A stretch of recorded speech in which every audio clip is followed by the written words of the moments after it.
If you've ever felt a simple money chat with your partner spiral into a heated argument, you're not alone. In fact, financial friction is one of the biggest stressors in relationships, and I shouldn't have to tell you the other one. Couples often argue over seemingly small things like a $5 coffee or a late-night Amazon purchase, but it's usually not really about the latte. It's about deeper misalignments in values and goals. So rather than give up on having the conversation, you can learn to talk about money with your spouse in a way that brings you closer instead of causing conflict. And in today's video, I'm going to show you how. Hi, I'm Nicole with Oak Harvest Financial Group. We help high net worth families plan for retirement and long-term financial confidence. And today we're tackling a topic that so many couples struggle with: how to talk about money without fighting. Stick around because I'm going to share some practical research-backed strategies to help make money conversations less stressful and more productive. Before we dive in, do me a quick favor. If you find this helpful, please subscribe to the channel and give it a thumbs up. It helps more people find content like this. And tell me in the comments, what's the one money conversation you wish you could have without stress? I read every comment. Also, if at any point you feel like you'd benefit from guidance that's tailored to your life, give Oak Harvest Financial Group a call. We'd be happy to help start the conversation. Let's start with the problem. Talking about money is hard. In fact, surveys show that nearly half of couples argue about money at least occasionally, and over a quarter say it's their number one source of conflict. And we often avoid these conversations until we're forced into them, like when making a big purchase, facing a health event, or planning for retirement. But when we only talk about money in moments of crisis, we set ourselves up for tension. So it's no wonder those talks end up heated. But here's the good news. There is a better way, and I'm going to walk you through it. The first tip: plan the money talk in advance. Don't spring it on your partner. If you blurt out, "Why is our credit card bill so high?" as your spouse is brushing their teeth, it's probably not going to go well. Instead, schedule it. You might say, "Hey, I'd love to sit down this weekend and go over our vacation budget. When's a good time for you?" Pick a time when you're both relaxed and not distracted, like a Saturday morning over coffee, and make the environment calm. No phones, no TV in the background, no kids running through the room. Planning ahead shows respect for your partner's time and emotional space. It also communicates, we are in this together and I'm interested in your ideas, instead of creating surprise and stress. And please don't have these talks when you're hungry, tired, or just got home from work. Timing matters.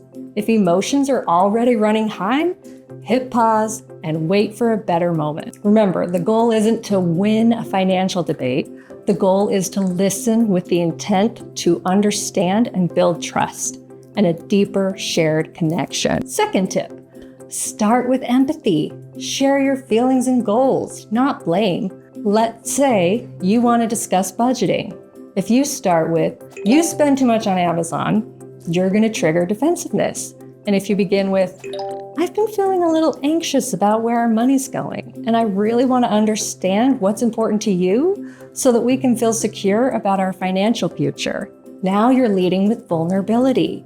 You're creating space for a two-way conversation instead of a battle. And then ask your partner, "How do you feel when we talk about money?" Listen to their answer. Maybe they feel nervous or guilty or even ashamed.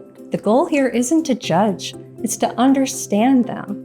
You're working toward alignment, not total agreement on every detail. You might find that while your strategies are different, your goals are actually the same. Financial peace, security, travel, taking care of your loved ones. And when you're aligned on those big picture dreams, it's easier to compromise on the day-to-day. Also, use I statements instead of you statements. Say, "I feel overwhelmed by our debt," rather than, "You keep racking up the bills." That one word switch can dramatically lower defensiveness and open the door to greater dialogue. The third tip: listen and respect each other's perspective. This might seem obvious, but perspective is reality.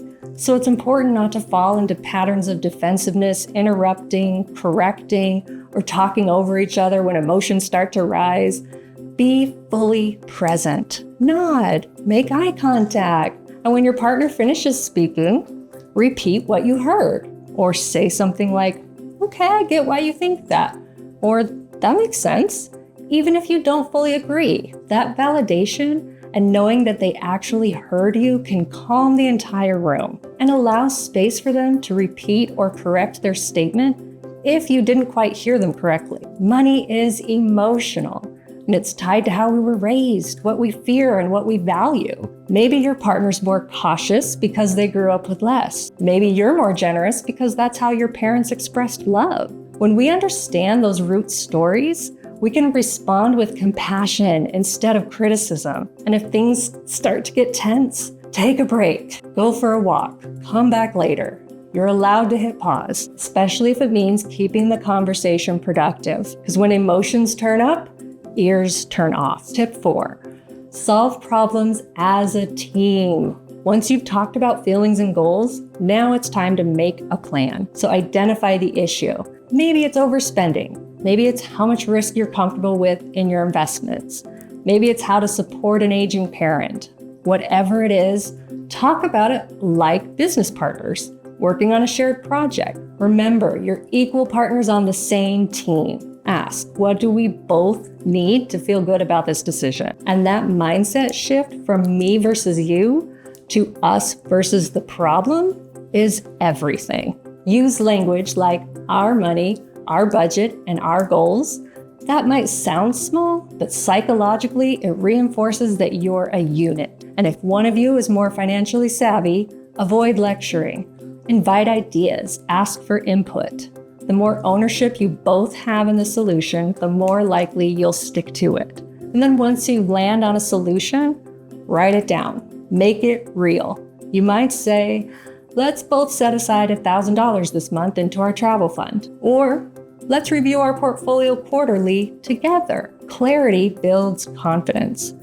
And one powerful tool, celebrate your progress. When you agree on something, say it out loud. I am so proud of us for working through that.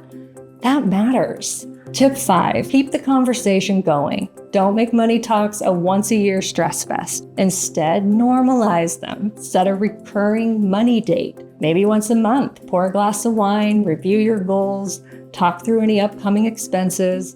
Because the more regularly you check in, the fewer surprises show up on the bank statement, and the less loaded these conversations become. They start to feel less like a chore and more like a connection. Regular check-ins also help you catch small issues before they snowball. And here's the real magic.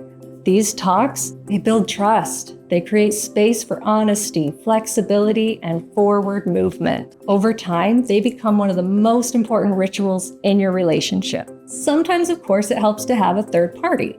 That's what we do at Oak Harvest Financial Group. We're not marriage counselors, but we can facilitate a meeting where couples can come together, align their vision, and build a visual plan you can both believe in. And if you're feeling stuck, uncertain, or even a little overwhelmed, we're just a phone call away. So here's the bottom line. Talking about money in your relationship does not have to be a fight. When you plan ahead, lead with empathy, listen deeply, work on solutions together, and keep those conversations going, you shift from conflict to connection.